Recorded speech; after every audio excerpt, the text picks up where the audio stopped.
Dans l'épisode d'aujourd'hui, tu vas comprendre pourquoi certaines personnes dorment mieux que toi et quoi faire pour changer ça si c'est le cas. On va regarder ça en 4 étapes bien simples, une introduction pour mettre la table à tout ça. Après ça, on va regarder une étude qui nous présente le phénomène des traits de personnalité et du sommeil. Ensuite, on va interpréter les résultats et pour finir, comme à l'habitude, on va regarder comment appliquer ça dans notre quotidien parce qu'on est quand même là pour appliquer quelque chose. Si tu te demandes, je suis qui donc pour parler de ça? Eh bien, premièrement, j'ai lu un article scientifique que je vais vous présenter aujourd'hui. Donc, tout ce qui est dit aujourd'hui est issu d'un article scientifique sur le lien entre les traits de personnalité et le sommeil. Et également, je suis à l'université en psychologie présentement. All right, fait que on est back pour un deuxième podcast, deux en deux semaines sur le sommeil.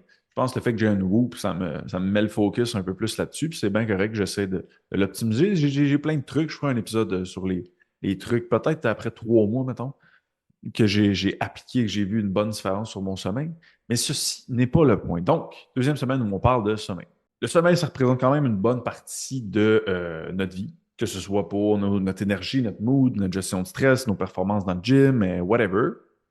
Et il y a certains gens qui dorment bien, puis il y a certains gens, certaines personnes qui dorment mal. Et là, c'est comme, mais pourquoi lui, il dort facilement de même? Pourquoi moi, je dors pas bien, etc. Puis quand je parle de mal dormir, ça peut être la durée, ça peut être le temps d'endormissement, ça peut être le fait que tu te réveilles la nuit, ça peut être le déficit de sommeil que tu accumules, ça peut être de l'insomnie, ça peut être également la fatigue excessive durant la journée. Eh bien, tout ça, il y a plusieurs comportements qui influencent ça. Mais là, la question à se poser, c'est qu'est-ce qui influence nos comportements? Et là, pour les habitués du podcast, je vous entends jusqu'ici. Bien oui, l'étude du comportement humain, on appelle ça de la psychologie. Et plus précisément aujourd'hui, qu'est-ce qui influence nos comportements? Bien, ce sont nos traits de personnalité. Nos traits de personnalité influencent directement nos comportements dans la vraie vie. Donc, est-ce que ça serait fou de croire que les traits de personnalité peuvent influencer et être associés à certains gens dorment bien, certains gens dorment pas bien? Non, c'est pas fou de penser ça. Pour ceux qui ne connaissent pas les traits de personnalité, il y en a 5 et on appelle ça le Big Five, le Five Factor Model. C'est le modèle de traits de personnalité le plus robuste en sciences de la psychologie. Donc, je les présente toujours comme ça pour que les gens s'en rappellent facilement avec l'acronyme OCEAN. O pour ouverture, C pour conscienciosité, E pour extraversion, A pour agréabilité et N pour neuroticisme. Je vais tout vous expliquer pour ceux que c'est la première fois qu'ils entendent parler de ça, qu'est-ce que chacun des traits veut dire dans la partie de l'interprétation. Donc, étude faite sur le lien entre ces 5 traits de personnalité-là et le sommeil. C'est une étude de 2014 qui a été faite en Finlande et ils ont pris des données dans 2 pays. Ils ont pris des données en Finlande et ils ont pris des données en Australie. Et ils ont pris 2727 participants au total. Donc, pour les habitués aussi du podcast, vous allez dire, oh, OK, ah, c'est pas 18 personnes comme on est habitué d'entendre à l'entraînement. Ce qu'ils ont fait, c'est qu'ils leur ont fait passer un test du Big Five, donc un test de trait de personnalité du Big Five, qui est valide scientifiquement. C'était pas le top du top. Il y avait seulement 60 questions versus le top du top, on est dans 200 et plus. Mais quand même, c'est un outil qui est validé scientifiquement. Donc, il leur faisait passer ça au début. Ensuite, il leur demandait leur nombre d'heures de sommeil. Donc, c'est eux-mêmes qui disaient ça. Donc, déjà ici, il y a une petite faiblesse dans l'étude, c'est auto-rapporter combien d'heures que j'ai dormi. Déjà là, c'est pas valide scientifiquement, cette histoire-là. Fait que ça, on n'en parlera pas vraiment. Après ça, pour le déficit en sommeil, ils ont fait la même chose. C'est comme auto-rapporter. Fait qu'un autre affaire qu'on ne se servira pas beaucoup aujourd'hui parce que c'est pas valide et fiable scientifiquement de dire, ah ouais, ben, moi, j'ai dormi 7 heures. C'est comme, on ne le sait pas. Pour ceux qui ont écouté le podcast la semaine passée, vous le savez que c'est comme, on ne le sait pas vraiment, à moins que ce soit mesuré. Donc, ça, on ne l'a pas vraiment mesuré. Puis même les auteurs, les chercheurs l'ont dit à la fin que la limitation de l'étude, c'était comme, ces 2 mesures-là sont pas valides scientifiquement. Fait que c'est pour ça qu'aujourd'hui, on ne parlera pas de ça parce que c'est comme, je ne sais même pas si la stat est bonne. Fait que je m'en fous un peu. Par contre, ils ont évalué les problèmes de sommeil avec une échelle qui s'appelle le Jenkins Scale. Et ça, c'est validé et fiable scientifiquement. Donc, ça, c'est intéressant. Et ça, on va s'en servir. Cette échelle-là, c'est 4 questions. Donc, les gens répondaient à 4 questions, je vous l'ai dit à l'instant. À quelle fréquence au cours du dernier mois avez-vous eu du mal à vous endormir? Donc, si on parle d'insomnie, on parle de temps d'endormissement. À quelle fréquence au cours du dernier mois vous êtes réveillé plusieurs fois par nuit? Donc, si on met peut-être un peu plus l'accent sur le sommeil profond. Ensuite, à quelle fréquence au cours du dernier mois avez-vous eu du mal à rester endormi, y compris en vous réveillant beaucoup trop tôt? Encore une fois, sommeil profond. Et à quelle fréquence au cours du dernier mois vous êtes-vous réveillé après votre durée habituelle de sommeil en vous sentant fatigué et épuisé? Donc, ça, c'est une scale, c'est une échelle qui est valide scientifiquement. Donc, ça, c'est intéressant. On va se servir de ces résultats-là. Donc, ce qu'ils ont fait, ils ont fait un test de personnalité du Big Five et ils ont, là, je vous l'ai dit, là, les 3 mesures qu'ils ont prises, mais on va se foutre un peu des 2 premières comme elles ne sont pas valides. Fait qu'on va prendre l'échelle. Ils ont passé un test de 4 questions et après ça, ils ont fait une analyse statistique pour voir y a-t-il des corrélations entre certains traits de personnalité et les gens qui ont plus de problèmes de sommeil, moins de problèmes de sommeil à ce test-là. Donc, quels sont les résultats? La section très cool à entendre. Je tiens à dire que je vais vous interpréter ces résultats-là dans la prochaine section. OK, donc là, je vais juste vous donner les résultats. Et la prochaine section, je vais vous interpréter tout ça pour que ce soit comme plus clair pour vous. Donc, trait de personnalité qui est positivement corrélé, ça ne veut pas dire que c'est positif, ça veut dire que plus tu as ce trait de personnalité-là fort, eh bien, plus les problèmes de sommeil vont augmenter. Donc, pas que les problèmes de sommeil vont augmenter, mais tes chances d'avoir des problèmes de sommeil vont augmenter. Encore une fois, le mot problème de sommeil est issu de l'échelle Jenkins, qui est valide scientifiquement. Eh bien, il y en a un trait qui est corrélé de façon positive et quand même de très forte façon, et c'est le neuroticisme, qui est le trait de personnalité, la sensibilité aux émotions négatives. Donc, si j'ai 2 personnes, j'ai une personne qui a sur 100 percentiles est à 15 de neuroticisme versus un autre à 90, eh bien, la personne à 90 va avoir beaucoup plus de chances d'avoir des problèmes de sommeil. Ensuite, les traits de personnalité qui sont corrélés négativement. Ça veut dire que plus tu as ce trait de personnalité fort-là, moins tu as de chances d'avoir des problèmes de sommeil. Donc, c'est inverse. Ça bouge pas dans le même sens. Le neuroticisme, nos 2 variables bougent dans le même sens. On a la conscienciosité sans grande surprise, l'extraversion et l'agréabilité. Donc, plus tu as une forte conscienciosité, plus tu as une forte agréabilité, plus tu as une forte extraversion, moins tu vas avoir de chances d'avoir des problèmes de sommeil. Et il nous manque un trait de personnalité qui est l'ouverture. Eh bien, lui, il n'a pas vu. Et lui, ils n'ont pas vu aucune corrélation avec les problèmes de sommeil. Donc maintenant, interprétation de tout ça. Pourquoi c'est ça les résultats? Et cette partie-là du podcast va définitivement nous aider à aller dans la partie application par la suite. Bon, je l'ai dit, nos comportements, ça influence notre sommeil. Hein? On s'entend, on se comprend bien là-dessus. Et nos traits de personnalité influencent nos comportements. Bon, fait que si on revient au neuroticisme, neuroticisme, c'est la sensibilité aux émotions négatives. Ça veut dire que quelqu'un qui a un fort neuroticisme, il va vivre plus d'émotions négatives, ce qui n'est pas négatif en soi. Ce qui est négatif, c'est quand une personne n'a pas appris, et je ne dirais pas que cette personne-là n'a pas appris, ne se l'est pas fait apprendre sur comment gérer des émotions négatives, comment avoir une bonne relation avec ces émotions négatives. Et qu'est-ce qu'ils veulent dire pour l'amour du bon Dieu? Parce que oui, ils veulent dire quelque chose qui sont extrêmement utiles. Mais si cette personne-là qui a un fort neuroticisme ne s'est pas fait apprendre ça, définitivement qu'il y a plus de chances qu'elle cherche à les éviter. Et lorsqu'on évite des émotions négatives, on augmente à la long terme le poids et le load d'émotions négatives. Puis je pense pas que vous êtes surpris de savoir que le stress, n'est pas corrélé à un bon sommeil. Puis quand je dis le stress, juste, c'est un concept, ils appellent ça en science un concept fourre-tout. Ils swipe tout là-dedans. Le stress, ça peut être genre, je bois du café, c'est un stress. OK, donc le stress, c'est pas une émotion. Je vais dire le stress dans le cas aujourd'hui pour inclure toute émotion négative.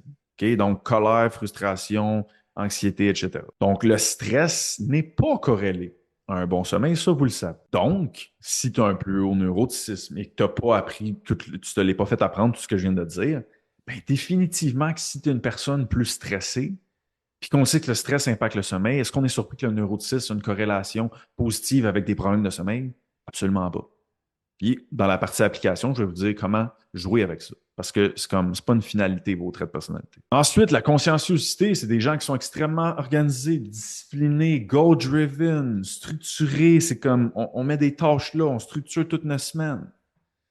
Je suis surpris que ces gens-là qui ont une forte conscienciosité aient moins de chances d'avoir des problèmes de sommeil. Pas vraiment. Parce que lâcher son sel le soir, ça demande de la discipline. OK, mais les gens qui sont forts en conscienciosité, ils ont tendance à en avoir plus. Mettre des blue blockers le soir, même affaire. Se coucher plus tôt, organisation, discipline. OK, mais ça, c'est de la conscienciosité. Puis mieux gérer ses émotions négatives. Ça va prendre la conscienciosité également. Je vais vous montrer dans l'application à la fin comment faire. Mais une forte conscienciosité affecte des comportements de façon disciplinée, déterminée, organisée. Définitivement que ça va aider pour le sommeil, parce que tous les comportements qu'on doit produire pour avoir un bon sommeil, les gens avec une forte conscienciosité, un désir d'avoir un meilleur sommeil, vont définitivement le faire. Et ils vont avoir tendance à probablement mieux gérer leurs émotions négatives, de par le fait qu'ils sont plus disciplinés, évitent un peu moins, plus organisés, plus structurés. Tout ça va aider à avoir un moins gros lot d'émotions négatives. Ensuite, on a l'agréabilité qui est la tendance à vouloir care, pas vouloir, mais c'est le cas, tout simplement. C'est la tendance à care beaucoup pour les autres, vraiment penser aux autres en premier, les émotions des autres, on veut pas faire mal aux autres, puis je parle pas physiquement, mais physiquement également, mais c'est comme, on veut pas que l'autre se sente pas bien, vivre des émotions négatives à cause de nous, ou quoi que ce soit, OK? C'est vraiment du monde qui care pour les autres. J'étais quand même surpris de voir qu'il y avait une corrélation, parce que j'étais comme, je comprends pas, il est où le lien? Dans tout ce que je viens de vous dire là, puis des comportements qui pourraient avoir un impact sur le sommeil. La corrélation n'était pas extrêmement intense au point comme consensusité et neuroticisme, mais leurs explications peuvent faire brièvement du sens. Quand tu as une forte agréabilité, tu as un sous-trait de personnalité qui s'appelle la politesse, et c'est cette tendance-là à vraiment respecter l'autorité, respecter ce qui est dit de faire. Et ce qu'il disait dans l'article scientifique, c'est comme, ben, si les professionnels disent de ne pas toucher le sel le soir, de, je ne sais pas, manger du magnésium, prendre du magnésium en supplément, etc., bien, les gens qui ont une plus grande agréabilité vont avoir tendance, c'est des tendances, à plus écouter. Versus quelqu'un qui a une très faible agréabilité, c'est comme, non, non, non, non, mais je vais faire mes shit.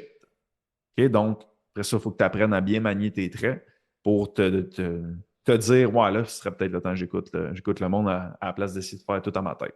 OK? Donc, c'est juste une question de bien manier, mais ça, c'était leur explication. Mon hypothèse de plus que j'ai, ça, c'est juste une hypothèse personnelle, c'est que c'est souvent des gens, comme ils care pour les autres, sont très bons pour bâtir des relations. Ça veut dire qu'ils ne sont pas vraiment isolés, ils n'ont pas vraiment ce sentiment de solitude-là. Il y aurait tendance à ne pas l'avoir. Ça se peut que quelqu'un de très agréable soit seul, c'est pas ça que je dis. C'est juste qu'en général, ils vont être bons pour bâtir des relations versus quelqu'un qui a une très faible agréabilité, c'est comme s'en fout un peu plus des autres. Ça ne veut pas dire qu'il est méchant avec les autres, c'est juste dire je care un peu moins. Ça veut dire moins de machines à bâtir des relations.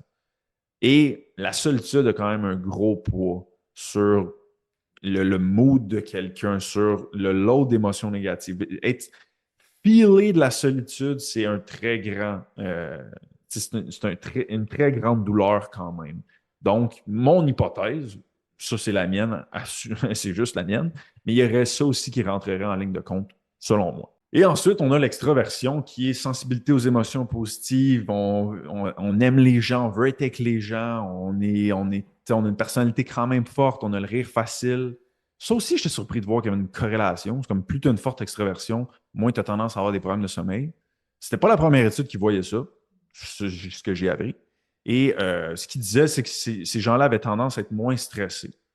Ce qui fait du sens, dans le sens comme si tu es moins stressé, tu vas avoir moins de problèmes de sommeil. C'est comme, OK, je le comprends. Mais c'est comme, pourquoi les gens qui ont une plus grande extraversion sont moins stressés? Il pourrait avoir 3 millions de facteurs. Fait que là, c'est dur à dire. Mais définitivement qu'il y a le point que, comme ils sont extravertis, eux autres aussi, ils vont avoir plein de relations. Est-ce qu'ils vont être de très grande qualité? I don't know. Mais le sentiment de solitude n'est pas là, définitivement. Après ça, un des sous-traits de l'extraversion, c'est l'affirmation personnelle. Ça, ben, ça aide à vivre moins de stress parce que s'il y a de quoi qui te fait chier, tu vas le dire. Mais si l'autre personne ne le dit pas, ça veut dire qu'elle l'a évité. Ça veut dire que ça s'ajoute dans son lot d'émotions négatives. Donc, il y a ces liens-là que je peux faire, mais il y aurait mille et un facteurs qui pourraient expliquer ça. Mais encore là, cette corrélation d'extroversion-là n'est pas aussi forte que, mettons, neuroticisme, conscienciosité. Bon, maintenant, qu'est-ce qu'on fout avec ça, là, hein? On est quand même là pour ça. On va avancer dans nos objectifs. On veut s'en servir dans le quotidien. On le sait que nos deux traits de personnalité les plus importants dans ce contexte-ci sont neuroticisme et conscienciosité. Donc, notre but à partir d'ici, c'est de développer chez l'humain, que ça concerne, des comportements plus typiques consciencieux et moins de comportements plus typiques neuroticisme. Donc, numéro un, comment on fait ça pour le neuroticisme? Qui, je vous le rappelle, sensibilité aux émotions négatives. Ce qui est vraiment pas négatif d'être plus sensible aux émotions négatives. Je le répète, le problème vient quand on ne sait pas comment jouer avec ça. Les émotions négatives en soi. Mais des émotions négatives, c'est pas un problème. C'est qu'est-ce que tu calisses avec? Il est là le problème. Et il n'y a personne qui nous apprend ça. À ma grande. C'est même pas une surprise, c'est une frustration. Je ne peux pas croire qu'on ne nous apprend pas ça. Mais ça, c'est définitivement le premier point pour venir diminuer ton trait de personnalité, ta tendance va toujours aller vers ça. Parce qu'après 18 ans, les traits de personnalité sont pas mal cristallisés. Par contre, tu peux définitivement développer des comportements alternatifs qui viennent rendre ça beaucoup moins pesant et qui, surtout si on apprend à cette gestion-là d'émotions négatives, ben, ils ont moins de poids et de load et le stress va être moins grand dans le quotidien. Donc, numéro un, il va falloir comprendre les émotions négatives. Qu'est-ce qu'ils veulent dire? L'anxiété, ça sert à quoi? Ça sert à quelque chose, je vous le dis tout de suite. Puis si vous ne voulez pas savoir à quoi ça sert, puis vous travaillez toute votre vie à l'éviter, ça va juste augmenter. Ça va dire à quoi ça sert l'anxiété? Quel message ça envoie? Quel message envoie la colère? La frustration, sont très proches les deux, mais c'est différent. La tristesse, qu'est-ce qui se passe? C'est comme l'ennui, qu'est-ce qui se passe? Il faut apprendre qu'est-ce que ça dit. Après ça, il faut développer une relation qui est efficace avec ses émotions. Parce que c'est comme, il vous parle, c'est ça le jeu, là. C'est comme, il vous envoie un message, écoute-les, qu'est-ce que ça dit? Il faut développer cette relation. Après ça, il faut augmenter la conscienciosité lorsque les émotions négatives vous parlent. Parce que c'est comme l'anxiété, ça anticipe un dommage potentiel. C'est ça sa job. C'est comme, oh, là, hey, mon chum, watch out. Si ça arrive, ça ne me tente pas. OK. À partir de maintenant, mettons que c'est comme, hey, mettons, OK, checkez bien. Vous changez de travail. Vous voulez faire un changement de carrière. Et là, il y a de l'anxiété qui monte dans la recherche de votre prochain emploi parce que là, votre cerveau, il anticipe que hey, c'est parce que là, on va-tu faire autant de salaire? Parce que là, si on ne fait pas autant de salaire, on est capable de payer tout ce qu'on va avoir là. Puis là, si on n'est plus capable de payer ça, il va falloir qu'on ait des pertes. Et le cerveau aura des pertes. Ça veut dire qu'il anticipe ça. Mais si on joue au jeu, c'est comme non, non, moi, je ne veux pas vivre ça, je vais méditer. Tu comprends-tu que c'est pas ça, c'est pas ça le point. Là. Là, le point, c'est comme OK, je vais utiliser ma conscienciosité, donc organisation, structure, parfait. Combien de salaire ça me prend? Et là, on fait un plan, mais ça, c'est de la conscienciosité. Donc, développer votre conscienciosité va définitivement vous permettre à garder le neuroticisme sous contrôle et que ça ne devienne pas un foutu bordel. Ensuite, ça serait de s'exposer intelligemment à des situations plus anxiogènes. Ça va définitivement aider à diminuer le poids de ces situations-là. Et le dernier point, ça va être de faire de l'exploration de passion pour éventuellement se mettre des buts et des projets à l'intérieur de ça, parce que c'est là que souvent les émotions négatives surgissent, nos blocs arrivent, nos problèmes de trait de personnalité surgissent. Et changer des tendances de comportement de nos traits de personnalité, c'est pas ce que le cerveau aime le plus faire. Donc pour ça, il va falloir que tu lui donnes des maudites bonnes raisons. Ça va te prendre justement des raisons intrinsèques, intégrées, identifiées. Donc, il va falloir que ça soit à l'intérieur de passion et qu'à l'intérieur de ces passions-là, tu aies des buts et des projets. Donc ça serait pour le neuroticisme. Ensuite, pour la conscienciosité. Numéro un, il va falloir que tu deviennes conscient à chaque moment où il va falloir que tu l'utilises. Ça veut dire qu'il y a un moment, il va falloir que chaque moment où tu dises « Oh, là, j'ai besoin de ma conscienciosité. Là, il faut que je kick mon organisation. Là, il faut que je kick ma structure. Là, il faut que je sois plus déterminé. » C'est comme, il faut en être conscient. C'est comme, quand est-ce qu'il faut que j'utilise cet outil-là? J'ai pas besoin d'un marteau si je veux laver la vaisselle. Ben, c'est la même affaire avec un trait de personnalité. C'est comme si je jase avec quelqu'un, j'ai-tu besoin de conscienciosité? Ben, peut-être plus besoin d'agréabilité dans ce moment-là, dépendamment du contexte. Mais c'est la même affaire. Vos traits de personnalité, c'est un coffre à outils. Vous partez avec certains outils plus forts. Après ça, de développer des comportements alternatifs, c'est de vous donner des nouveaux outils. Mais c'est comme, servez-vous-en. Il faut savoir quand est-ce qu'il faut se servir de cet outil-là. Donc, développer cette capacité-là à trouver, OK, oui, il faut que j'utilise là. Ensuite, il faut que tu trouves des raisons assez puissantes pour justifier à ton cerveau de justement utiliser de la conscienciosité à ce moment-là. Comme moi, présentement, je suis à l'université en psychologie. Je travaille 45-50 heures. Puis je joue au hockey 2 fois semaine. Puis je m'entraîne 3 fois semaine. Puis là, ben, j'aimerais bien rentrer dans un laboratoire de recherche comme bénévole. C'est comme, il va falloir que je sois organisé à un plus haut point pour que tout ce que j'ai à faire soit fait. OK, mais ça, c'est de la conscienciosité. OK, mais c'est quoi mes raisons de m'organiser plus? Mais c'est toutes des affaires qui me font triper. J'ai dit hockey, j'ai dit psycho, j'ai dit mon travail. C'est comme les raisons sont assez bonnes pour que je fasse ça.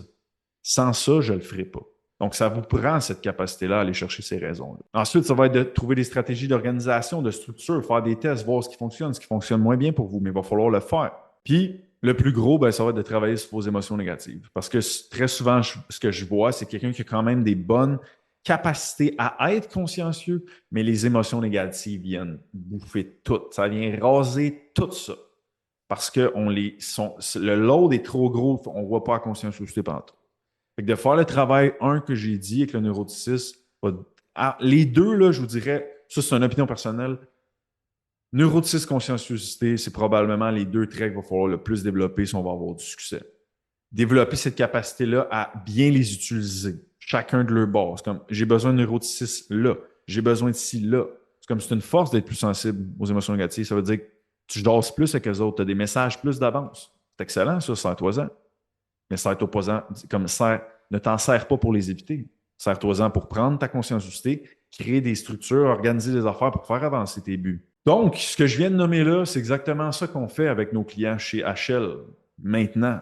C'est qu'on travaille, ben oui, on va être un petit plan alimentaire, ben oui, il n'y a pas de problème. On va faire ça, c'est comment? Sur la science, l'entraînement sur la science. Sure. Mais on va développer tout ce que je viens de dire auparavant. Parce que vous voyez que vos traits de personnalité, ça ne joue pas juste sur, je sais pas, comme ça joue sur tous les tableaux de votre vie. Là.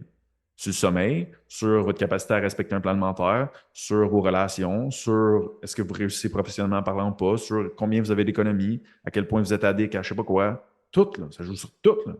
Donc, de faire ce travail-là, ça change votre vie au complet. C'est ça notre but chez HL. C'est comme, OK, ta shape, c'est beau, là, puis c'est bien correct, mais tu ressors du 12 mois avec nous autres, puis ta vie a changé 360, tu regardes en arrière, tu te dis, je ne peux plus jamais revenir en arrière. C'est exactement ça et je crois, je le dis humblement, qu'on est en mesure d'offrir chez HL Performance. Donc voilà pour le podcast de cette semaine. Si jamais vous voulez en apprendre plus sur les traits de personnalité, eh bien dans le Muscle Lab, qui est une communauté gratuite qu'on a bâtie pour vous autres, ben, il y a une formation sur les traits de personnalité de 1 heure et quart. Et en plus, on donne le test de traits de personnalité qui vient avec ça. Donc, si jamais ça vous intéresse, le lien est dans la description et tout ça est 100% gratuit et va le rester jusqu'à la fin des temps. Et nous, on se revoit la semaine prochaine pour un autre épisode du podcast et cette fois-ci avec un invité. Bien hâte de vous présenter ça la semaine prochaine. Bye!